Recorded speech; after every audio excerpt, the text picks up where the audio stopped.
এই তোর সমস্যা কি? আমার কোনো সমস্যা নাই, সমস্যা আপনার। আমি আপনার মেয়ের বিয়ে করতে চাই, সেই জায়গায় আপনি সমস্যা সৃষ্টি করতেছেন। আচ্ছা, তুমি যে আমার মাইয়ারে বিয়ে করতে চাও, কি যোগ্যতা আছে তোমার? ভালোবাসা। আমি আপনার মেয়ের ভালোবাসি, আমার পুঞ্জি হইল ভালোবাসা, যেটা সবাই নাই, আমার আছে। আমি সেটা বলি নাই, আমি জানতে চাইছি কি করো তুমি। আপাতত খুব সিনসিয়ারলি মনোযোগ দিয়ে আপনার মেয়েটারে ভালোবাসি। এই এখন তোমার বয়স কত চলে? 20। 10 বছর ধরে তো এই 20 বছরের মধ্যেই আটকে আছো। আমি এক কথার মানুষ, এক কথা দুইবার বলি না।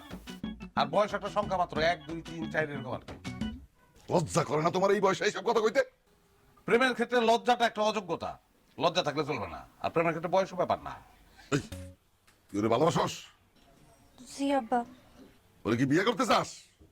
এই ব্যাপারে আমার কোনো সিদ্ধান্ত নাই, আপনাদের ইচ্ছা। শুনছো আমার মাইয়া কি কইছে? এই ব্যাপারে আমাদের ইচ্ছাই হলো আসল।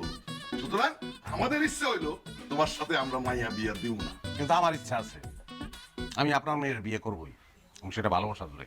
আসসালামু আলাইকুম।